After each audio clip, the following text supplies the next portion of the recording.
So hello guys, कैसे हैं आप सभी। आई होप आप सब ठीक हैं और आपकी प्रिपरेशन एकदम अच्छे से यहाँ पे चल रही एग्ज़ाम्स को लेके।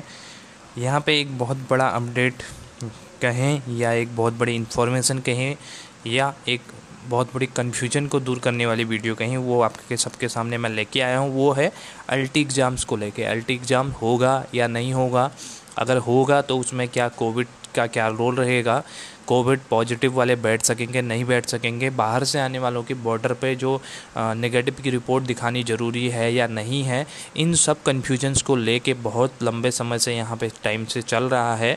और लास्ट टाइम यहाँ पे न्यूज़पेपर्स के थ्रू भी आयोग के द्वारा बताया गया था कि अगर जो अभ्यर्थी यहाँ पे पॉजिटिव पाया जाता है तो उसको एग्ज़ाम में बैठने नहीं दिया जाएगा। तो चर्चा करेंगे इन सब चीज़ों पे, साथ ही जो ऑफिशियल लेटर है उसकी चर्चा करेंगे, उसमें क्या क्या चीज़ें दी गई है और सब कुछ क्लियर हो चुका है तो आप जानते हैं क्या है इसमें। ठीक है, सबसे पहले ये लेटर आप देख सकते हैं, ये कौन है, मुख्य सचिव के द्वारा किया गया है और कब इश्यू किया गया है, 16 अप्रैल, यानी कि आज ये लेटर इश्यू किया गया है। तो मैंने सोचा कि आप सबका कन्फ्यूजन दूर करने के लिए एग्ज़ाम से रिलेटेड तो मैंने ये वीडियो आपके लिए बनाई है। ठीक है, इसका विषय देख सकते हैं, विषय क्या है, उत्तराखंड अधीनस्थ सेवन चयन आयोग एवं प्रदेश में आयोजित होने वाले अन्य परीक्षाओं के आयोजन के संबंध में। यानी कि ये बेसिकली अल्टी के लिए है, लेकिन इसको एक तरह से आपका कंसोलिडेटेड लेटर बना दिया गया है सभी एग्ज़ाम्स के लिए।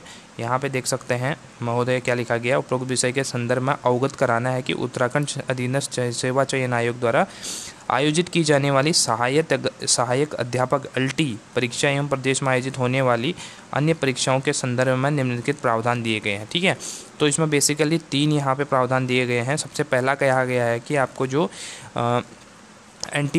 RT-PCR टेस्ट होता है, जो बॉर्डर पे पहले कहा गया था कि मैंडेटरी है वो करवाना, अगर आपको नहीं करवाया तो आप वहाँ से अपने नेगेटिव रिपोर्ट आप लेके आएंगे, वो मैंडेटरी था तो उसको हटा दिया गया है। यहाँ पे देखो, किसी भी राज्य से उत्तराखंड में परीक्षा देने आने वालों के लिए परीक्षार्थी को RT-PCR रिपोर्ट चेक पोस्ट के द्वारा दिखाया जाना आवश्यक नहीं होगा। यहाँ पर आप कैसे प्रवेश कर सकते हैं, आप अपने एडमिट कार्ड के थ्रू यहाँ पर प्रवेश कर सकते हैं, परंतु परीक्षार्थी द्वारा संबंधित परीक्षा का प्रवेश पत्र एडमिट कार्ड अनिवार्य रूप से दिखाए जाने पर बॉर्डर चेक पोस्ट से आपको उत्तराखंड आने के लिए परीक्षार्थी और अभिभावक को अनुमति प्रदान की जाएगी। यानी कि आप एज ए पास अपने एडमिट कार्ड को यूज कर सकते हैं अलॉन्ग विथ योर पेरेंट्स। ठीक है, तो आप अपने पेरेंट्स के साथ यहाँ पे एंट्री ले सकते हैं बॉर्डर पे जहाँ पे चेकिंग हो रही है। आप अपने सिंपली आपको अपना एडमिट कार्ड यहाँ पे दिखाना है, आपको किसी प्रकार का कोई जो RT-PCR नेगेटिव रिपोर्ट है उसको दिखाना नहीं है, ये मैंडेटरी नहीं है, इसको हटा दिया गया है। दूसरी की बात करते हैं, जो परीक्षार्थी कंटेनमेंट जोन या माइक्रो कंटेनमेंट जोन से आएंगे उन्हें परीक्षा केंद्र तक प्रवेश पत्र दिखाने के बाद कंटेनमेंट जोन या माइक्रो कंटेनमेंट जोन से बाहर जाकर परीक्षा देकर वापस भी यहाँ पे आने की अनुमति प्रदान की जाएगी। जिला प्रशासन द्वारा उन परीक्षार्थियों का RT-PCR test, rapid antigen test की व्यवस्था की जाएगी। यहाँ पे कहा गया कि जो कंटेनमेंट जोन या माइक्रो कंटेनमेंट जोन से आते हैं, बेसिकली उन लोगों को वहाँ पर बाहर निकलने की अनुमति नहीं दी जाती है, लेकिन आप एग्ज़ाम देने के लिए अपने एडमिट कार्ड को लेकर आ सकते हैं। उन अभ्यर्थियों के लिए यहाँ पे RT-PCR टेस्ट कराना ज़रूरी है। रैपिड एंटीजन टेस्ट जो है RT-PCR, जिसकी बेसिकली 1 आध घंटे के अंदर आपकी रिपोर्ट निकल के आ जाती है, तो वो टेस्ट कराना आपके लिए ज़रूरी है। और आप कंटेनमेंट जोन हो या माइक्रो कंटेनमेंट जोन हो, वहाँ से बाहर निकल कर आप परीक्षा दे सकते हैं। ठीक है, ये आपका अलाउ कर दिया गया है। थर्ड है, पूर्व में जारी दिशा निर्देश में उपरोक्त अनुसार शिथिलीकरण प्रदान किया जाता है। क्योंकि पहले क्या कहा गया था कि आपको एक चीज़ तो ये कही गई थी कि आपको जो परीक्षार्थी पॉजिटिव पाया जाता है वो एग्ज़ाम नहीं दे पाएगा। दूसरा ये कहा गया था कि अगर आपको बॉर्डर पार करना है तो आप क्या करेंगे, अपने नेगेटिव रिपोर्ट आपको प्रस्तुत करनी होगी। तो इन दोनों रूल्स को यहाँ पे आपको क्या किया गया है, रोक दिया गया है और यहाँ पे आपको एक तरह से लिबरलाइजेशन दे दी गई है कि आप आकर एग्ज़ाम दे सकते हैं। ठीक है, तो ये बात थी हमारे एग्ज़ाम्स को लेके, जो कि 25 अप्रैल को यहाँ पे अल्टी का एग्ज़ाम होना है, UKSSC द्वारा कंडक्ट किया जाना है। तो इस बात की भ्रांतियाँ दूर हो चुके होंगे। आई होप कि आप समझ गए होंगे कि एग्ज़ाम होना ही होना है, क्योंकि यहाँ पे ऑफिशियल लेटर भी जारी कर दिया गया है इस रूल्स के अकॉर्डिंग, क्योंकि जब से कहा गया था कि अगर कोई अभ्यर्थी पॉजिटिव पाया जाता है तो वो क्या एग्ज़ाम देने से रह जाएगा, तो इससे लेके काफ़ी कॉन्फ्लिक्ट चल रहा था गवर्नमेंट और जो अभ्यर्थी के बीच में, इस तरह की चीज़ें चल रही थी।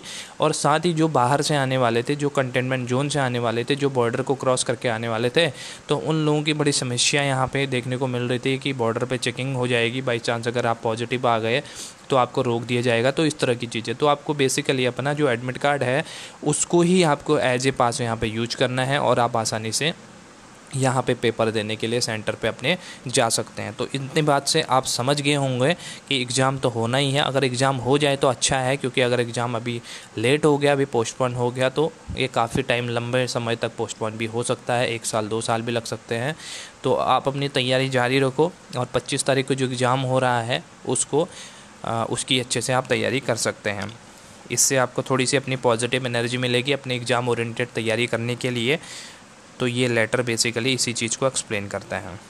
सो गाइज, ये थी जो important, very very important information थी, क्योंकि यूट्यूब पे बहुत सारे लोग, बहुत सारी वीडियो मैंने देखी, एक तरह से गार्बेज वीडियोस कह सकते हो आपकी, ये एग्ज़ाम्स होगा, अपने जो सब्जेक्टिव वे में वो लोग बोल रहे हैं कि कोई बोल रहा है कि एग्ज़ाम नहीं होगा, कोई बोल रहा है एग्ज़ाम होगा, कोई कह रहा है 1 हफ्ता लेट होगा, कोई कह रहा है 1 महीना लेट होगा। तो इन सब चीज़ों पर ध्यान मत दो, एग्ज़ाम कंडक्ट होगा, ठीक है। अभी तक तो इतना कंफर्म है कि एग्ज़ाम कंडक्ट होगा। फर्दर अगर कोई इन्फॉर्मेशन निकल कर आती है तो मैं आप सबको वो ज़रूर बताऊंगा, ठीक है। तो ये था। और एक इम्पॉर्टेंट चीज़ और, कि आप इस लेटर को एज ए प्रूफ अपने साथ रखना ज़रूरी है आपको।